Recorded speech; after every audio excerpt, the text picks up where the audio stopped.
we're already running all the households. That is the original business, is the household. And we're doing things in the marketplace. And we're shaping the next generation. You know that moment when the day finally quiets down and instead of relaxing, your brain gets louder? The questions start showing up. Why am I so tired? Why does my anxiety feel different than it used to? Why does my life look fine but feel off? You don't have time to think about it during the day, so it waits for you at night. This is What the Shift, the podcast for those 2 a.m. thoughts you keep trying to ignore.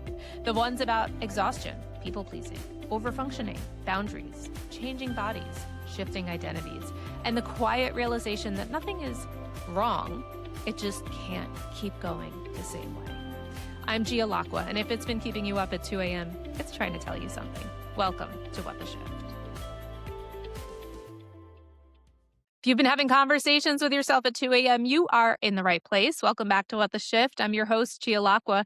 Today, I am thrilled to introduce you to Lisa Woodruff. Lisa is the founder and CEO of Organize 365. Lisa and 87% of Americans believe organization is a learnable skill. Yet, less than 18% of those same Americans feel that they are organized.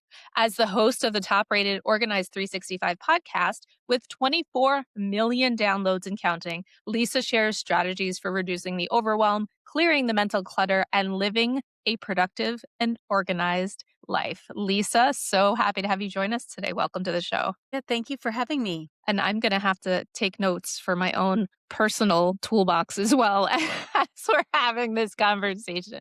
This is incredible, the work that you do. I loved reading about it. I love hearing about your work. And I'm excited to dive into our episode today. So I guess I'll start with, I love how you put those stats right in your bio. So if 87% of people believe that organization is a learnable skill, but only 18% of people feel that they're organized. Let's start there. What is the issue? What are we getting wrong? Okay, so I think we have to start with where the stats came from, which is my own research that I did in 2021 before I started my PhD, but I did academic level research. I'm getting my PhD so I could do a lot more of this research because a lot of what we talk about in the media and in our lived experience is not in academia. And if it's not in academia, it's not going to survive beyond our generation. And how we define the problem that we are in is not the same as how academia defines the problem that we are in. So when we look at housework in academia, thousands of studies, they're only looking at married couples with children at home. But that's only 17.9% of the population today,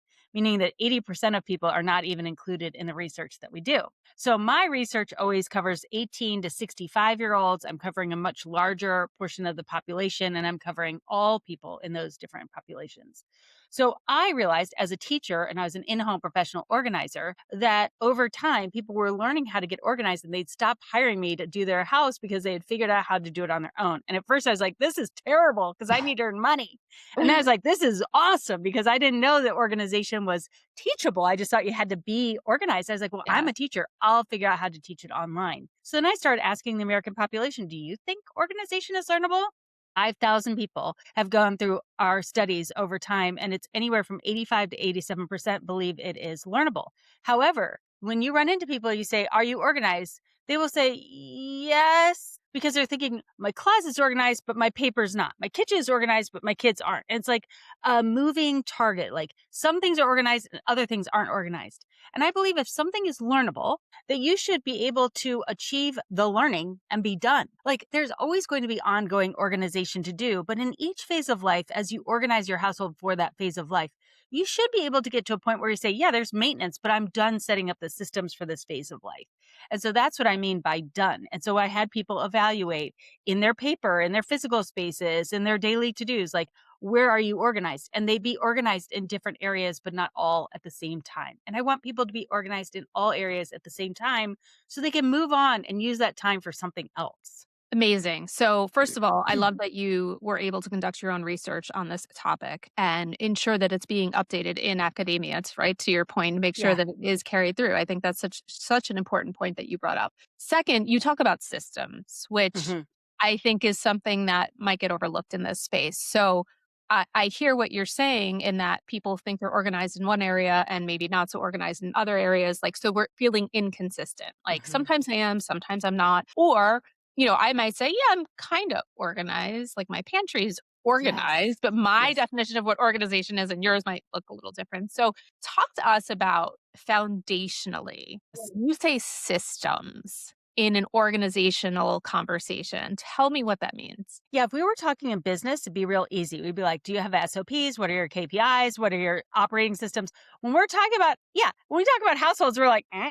We have flatline. There is zero operational systems for a household. Every single household manager on the planet has cobbled together and created from scratch how they operationally organize their household. The only thing that you can compare from household to household is how organized the pantry is, because you could buy containers and you could see a picture of what done looks like. But actually, what I found as a professional organizer is when I was new in organizing and I would put all of those systems in place in the pantry, it would look wonderful and all the food would go bad because the household wasn't used to using that system. And so that even though it's in these beautiful containers, they didn't see it anymore because they were used to looking at it somewhere else. They were used to looking at it in the box that came in from the grocery store. And so I realized, oh, the only thing that the mass media and market can sell you is containers. So the solution to organizing is containers because there's nothing else to monetize. Whereas organization is actually having everything where it needs to be so that you can get it having just enough, not too much, not too little, and continually upgrading your systems for the phase of life you're in. A lot of also what is marketed to us is getting organized in your 20s and 30s when you establish your household and move out of your childhood bedroom. And if you have kids if you're married with kids, all the things to organize kids. But there's very little marketed to us or shown as solutions for organizing in your 40s, organizing, your parents, organizing when you're a single person. Like those things are not usually shown to us. And so we just kind of keep those systems that we have from our 20s and 30s into our 40s, 50s, and 60s, and they don't serve us anymore. So we use a lot of workarounds mentally, whereas you could have the environment doing that work for you so you'd have more capacity. Interesting. So the reason my junk drawer isn't clean, you're saying, is because it worked for me when I was Yep. 25. 20 years later, it's not working so well. Right. Right. Oh, it's such a great point. And then my kids come and mess up the pantry, and then I'm now back to disorganized. So, okay. So I think, yes, we are disorganized, but I believe women are also overextended, overstimulated, overresponsible. So, is it possible that what looks like disorganization on the surface is actually a symptom of something else altogether? I would love to know kind of your take on that. Yeah, I think first of all, you need to reframe what a household manager is. We don't even talk about household manager. You think that when you leave your childhood bedroom, or at least I thought when I left my childhood bedroom and established my own household, yes, I get to make the rules. You can't tell me what to do. You can't keep me in my bedroom on Saturday morning to clean and organize. I could do whatever I want. And then you're like, darn it, I have to like clean and organize this whole house and I don't even know how to do it. So then you do it as best you can and then you just try to find time. There's a lot of work you do inside of a household, okay? So you're actually the CEO of a small company when you're running a household. 68% of US GDP is household spending. So if you want to know what's going to move the whole world, it is whatever the household manager wants to spend money on. So you are running the biggest small company in the entire world.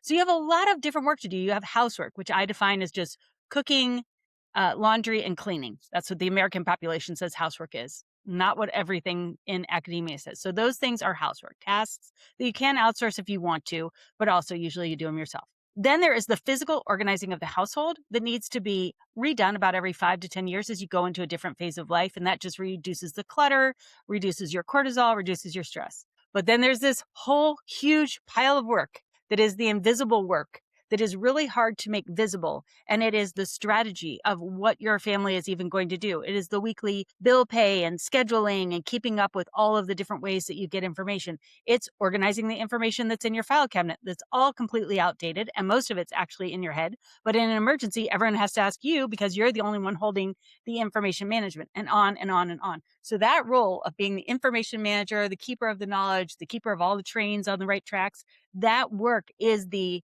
business management, strategic administration work of running the household that isn't operationalized anywhere, is super invisible, really hard to outsource. You don't even realize that you're doing it. And there are no systems for it other than what Organized 365 has developed. Incredible. You said so much there. One is we have to treat our household like a business. Like, we Yeah, have to think full about it stop. as its Yeah. own independent little entity, and in most cases, not all, but in most cases, the woman is the CEO, or as you said, the household manager. Is that what you see in your work? Yes, and that's what academia will show hands down. Like, unless it's a single household of a man, it Yeah. is going to be the woman. And is that something that you see shifting over, like, let's when we think about the new generations, is that something that we can start to shift the conversation around who picks up that role? And you could do it until you're blue in the face. But the truth of the matter is, if you're going to have children, it's going to go to the woman. So I was having a conversation, I'm getting my PhD, with a male professor. And I was talking about my work and how I'm doing, and he and his spouse are very equally divided on the work that they do, male, female. And I said, yeah, what happens when you have kids? And he's like, it's unbelievable, Lisa. Like what I'm seeing with my friends, it's like they're completely even in what they do. And then a baby enters the picture, and the man like goes hot potato, and he stops doing even the work he was doing before the baby was born. It's like, not only did they not help with the baby, they stopped doing the housework they were doing. So here's the thing. Academia is going to show that men or women do more housework than men, bar none. And men are starting to do more, but they're not going to do equal. And here's my thing. We can talk about this if we want to. And we can say men should do more and they should do half, blah, blah, blah, blah, blah, if you want to. I prefer to focus on myself.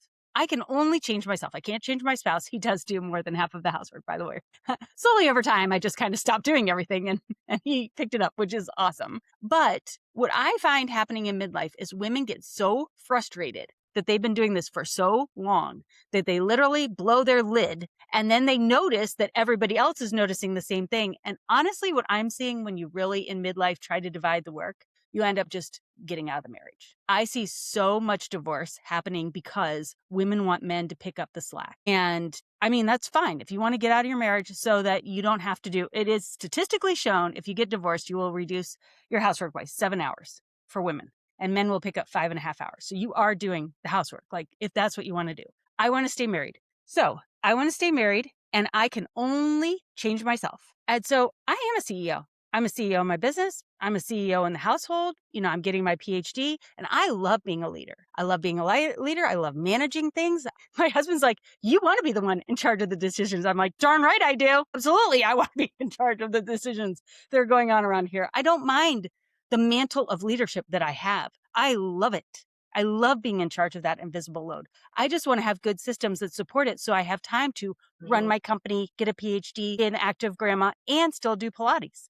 And I do. Once you accept this is your role and responsibility, operationalize it like you do everything else, take on the weight, don't do what you don't want to do. If other people want to do it, great. And be the leader. Like, what other CEO in any business have you been be like, my employees aren't doing all my work for me. They should really share the load. Like, you don't do that. Why are we doing that? Women, we are literally running the world. Don't even worry about it. We are already running all the households. That is the original business, is the household. And we're doing things in the marketplace. And we're shaping the next generation. Own it.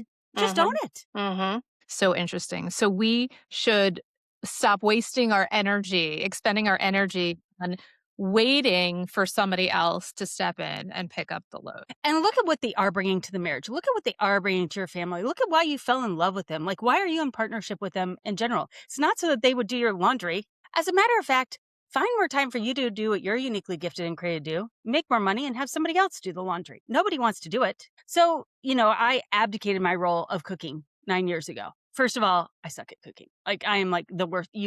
I burn grilled cheese. Like, I'm just really, really bad at cooking. And so I was driving these kids. I was trying to start this business. I was driving my kids all over the place. They were like in their early high school years. And I finally came home one day. It was a Tuesday. And I was like, I don't shop or cook anymore. And my husband's like, what? And I was like, yeah, I go to the grocery store, bring it home. We don't eat any of it. I buy fast food. The kids buy fast food. Like, we're spending money we don't have. And I don't even like it. And so I'm not going to do it anymore. And he was like, well, how are we going to have food in the house? And I said, well, you have a car and you have a credit card. So, you know where the grocery stores are. If you want food to be in the household, go ahead and get it. But otherwise, I'm just not doing this anymore. And I buy my own food now because I'm in my 50s and I eat different than the family does. My daughter, my son, they buy their own food. My husband buys his own. Like, we all buy our own food. I just stopped doing it. Mhm. And So everybody is still alive. yeah, amazing, isn't it? Hmm. So what you touched upon is, and also something I want to go back to. You talked earlier about business management operations and how the invisible load is so heavy that we carry as women, and that we never get a break because all that information, to your point, lives inside of our brain, or we're the only one who gets it done, or when other people do it, they don't do it quote unquote right.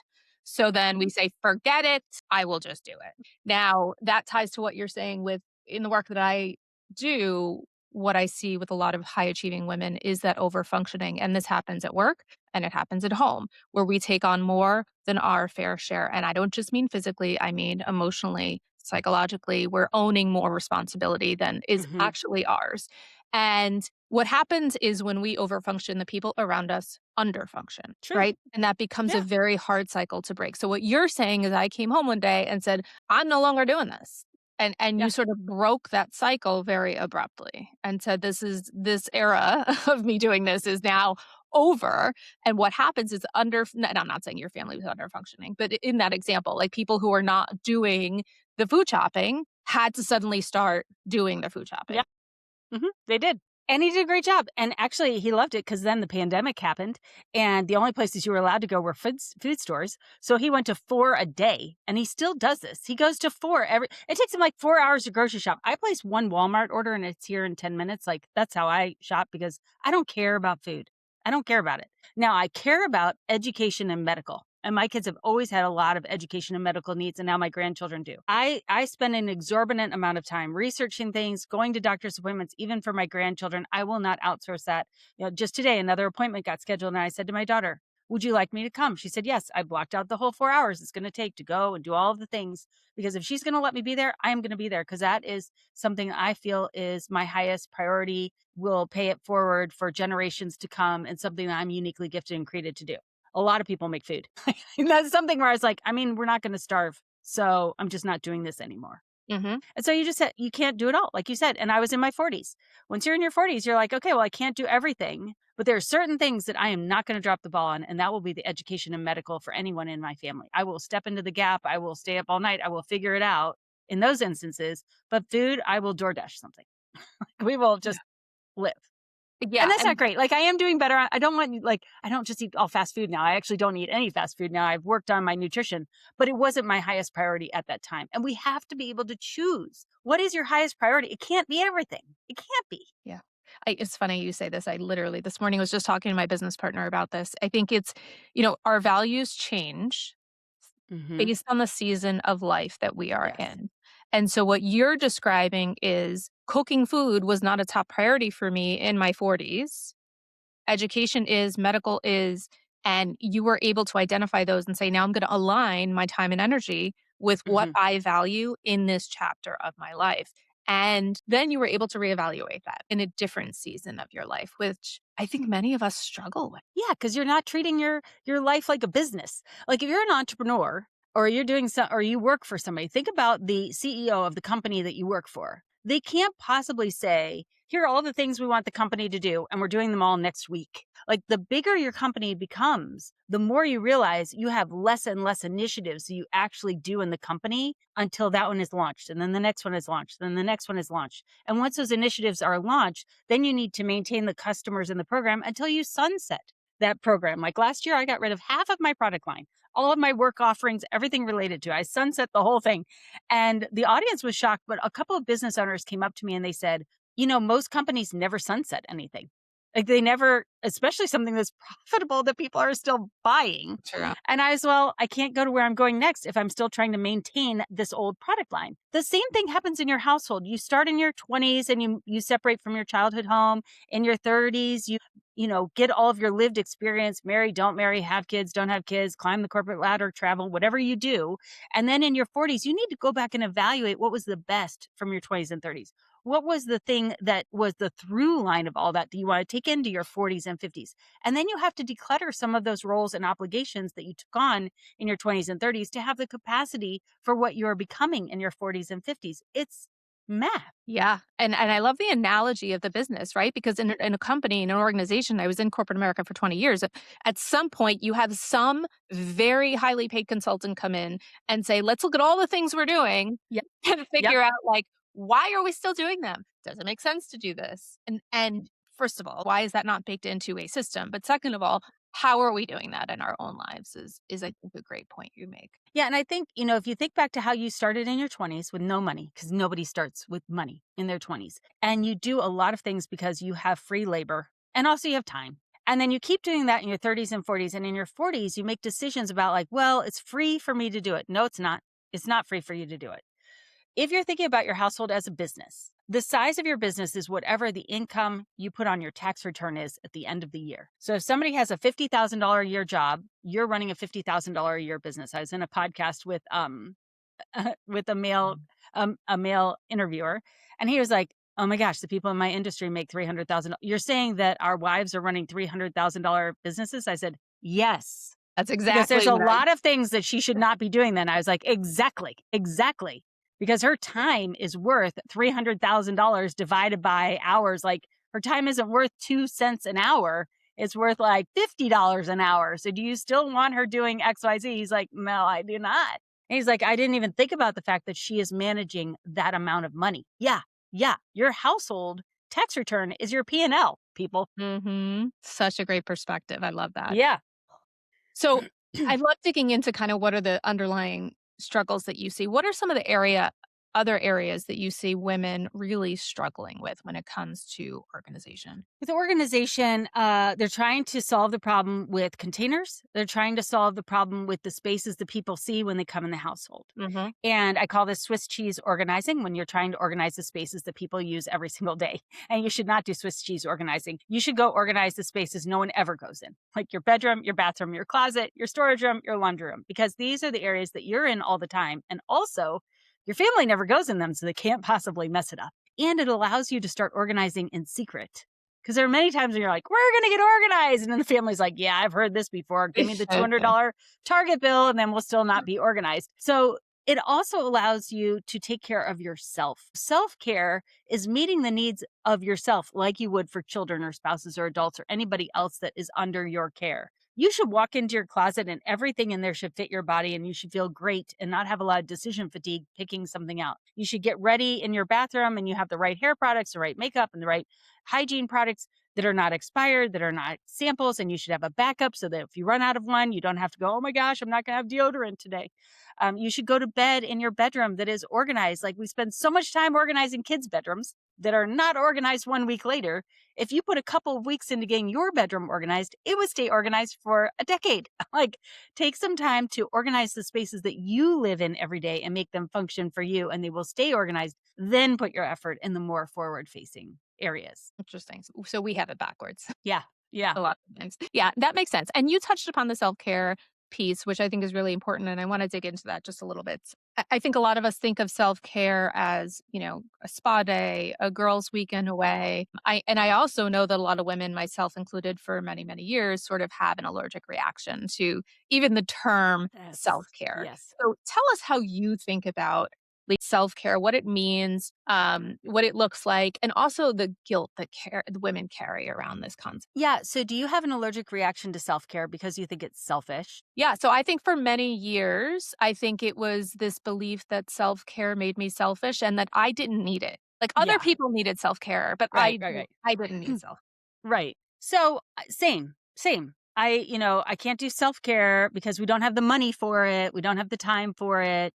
I have always taken a hot bath like my entire life, even through all babies and everything. Like, I've always taken a hot bath. Sometimes it's 4 minutes. Once it was 4 hours. My husband's like, "Why are you still in there?" I'm like, "Don't worry about it.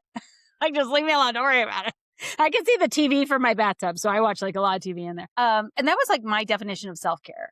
And then I've been getting my PhD. I'm just about done. And when I was getting my PhD and I was asking my professors, about development for adults, adult development, like you have child development. And the, there is not a lot of definition of adult development. Like, puberty is something that children go through. That's child development. Menopause is not an adult development, which is the inverse of puberty. I'm like, how can this not be an adult developmental stage? Like, it's literally the end of childbearing. They're like, "Yeah, hasn't been studied." I was like, okay. So then I started thinking about care and just like child care, children, child development. And, my parents, grandparents are older, elder care as we start to take over care of other people. And I was like, oh, child care, self care, elder care is just a continuum. When you leave childcare, you enter care of yourself until you have to go into elder care and somebody cares for you. Okay, well, if care is just care, then what is the care that we provide for children and elders? Obviously, it's going to be care of your physical health, food, laundry, a clean place to live, but it's more than that. Like, you wouldn't put someone in an elder care situation and just be like, well, we clothed you, we bathed you, we gave you food, so you're going to lay in this bed all day. No, we have like activity centers, there's spiritual wellness, we have relational, people come in and you have relationships. I was like, okay, well, if that is care and we do the same for children, then that is how we care for ourselves. When we are under our own care, we need to take care of our laundry and all of the housework, but we also need to care for our educational needs, our spiritual needs, our relational needs, our networking needs, our healthcare needs, our working out needs. All of that is healthcare or self care. Healthcare. So as you're caring for your children or you're in the sandwich generation, you're also caring for your parents and you're making your kids a healthy lunch, you should make yourself a healthy lunch. As you are getting your kids a new wardrobe, you should be checking your wardrobe and not be wearing underwear that's a decade old. Thank you very much. I know no one can see the holes, but they're there. You know they're there.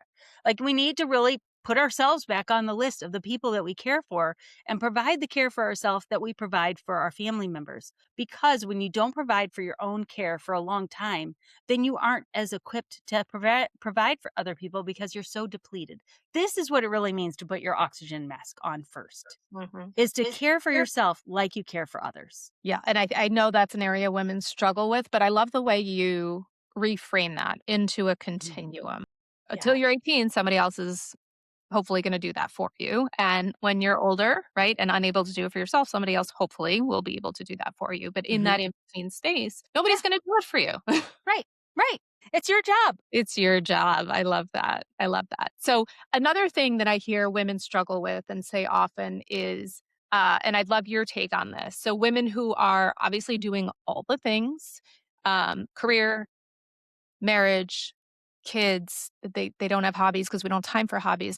So when you talk about organization and productivity and I love the idea of having things organized, but I might say to myself or I might say to you, Lisa, like I don't have the time to invest in this. What's really going on? I would say, first of all, you're right. You don't have the time. So I'm just going to validate that. You have negative time. You're already stealing it from your sleep. So that's true. That's valid. You're absolutely correct. Now that I'm in my 50s, I just want to let you know, you guys, time is coming. Oh my gosh, you're going to have so much time. I wish somebody had told me in my 30s and 40s that I was going to have time. I had this I wanted to do jigsaw puzzles and I thought I was never going to get to do another one again. And now I do like one a week. Like, you guys, your time is coming. Don't worry. Just write all this down. And then when you have the time, you'll start doing it. So the time is coming. You're right. You don't have the time right now. Secondly, I mean, we do find time to watch TV or Netflix or whatever. So we do find some time. And if you could just take 15 or 30 minutes a day, it doesn't even have to be every day. It'd just be a couple of times a week to be like, okay, she said the bathroom. I do have a lot of samples. I'm just going to get rid of my samples. She said the Mhm. closet. Oh, yeah.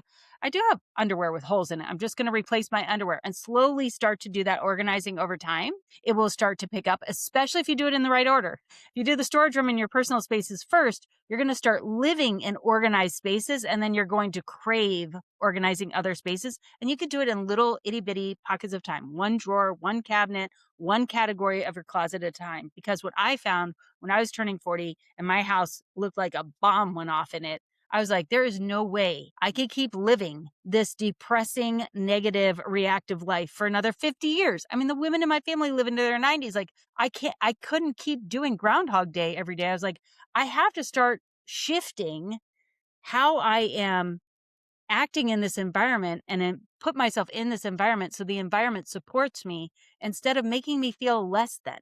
And Mhm. so you have to put the effort in, but it doesn't have to be a lot. And the order in which you do it is really important. Yeah, the order, and I think what you said is really important about we're very reactive. A lot of times at work, we're putting out fires. A lot of times at home, we're reacting to whatever's urgent, whatever's on fire, whatever's a mess, whatever needs our attention, versus to your point, putting the systems in place to help create consistency, stability. And then you will have the occasional right fire that comes up. So I love that. And you, Lisa, have a book coming up that is launching in June called Escaping Quicksand, so appropriately titled, which I can't wait to read. Tell us a little bit about, the book and what inspired you to write it. Yeah, so Organize 365 is a 14-year-old company. I started as in-home organizer. We created online programs. I even patented and developed products that help you get organized and put systems in place. Published a couple of books, and I'm getting ready to publish my next book. And I started to write a book on how to organize your house, which won't fit in a book. And then I was like, what is it really that productive people have learned? What's the invisible shift that productive people had that moved them from reactive to proactive? And I kind of made a list. And these were the 10 things that I came up with that really had to shift in my mindset and in my behavior before I was even capable of climbing out of the quicksand, before I was even capable of making that shift in my 40s from living reactive and negative and being so overwhelmed to positive and proactive and able to start a company. And that is what Escaping Quicksand is. Incredible. I love that. I love that. And I can't wait to dig into it.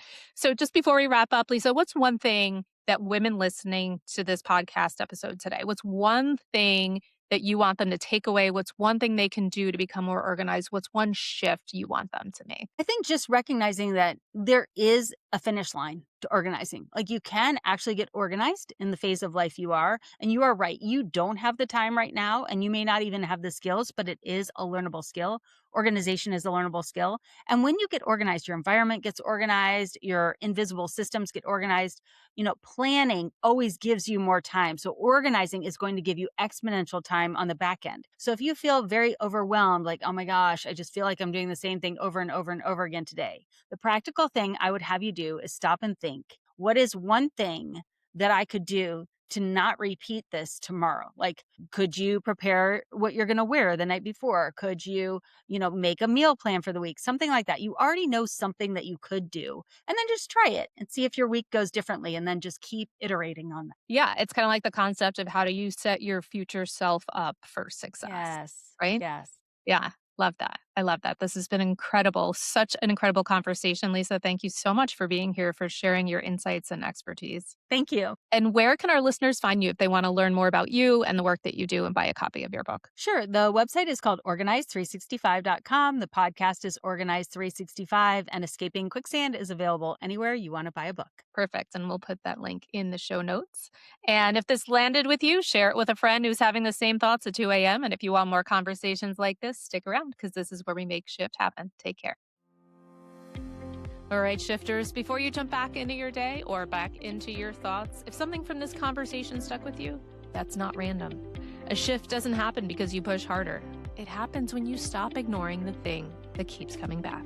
So here's your only ask. If this episode made you think of someone, send it to them. That's how these conversations are spread. Quietly, honestly, person to person. This is what the shift.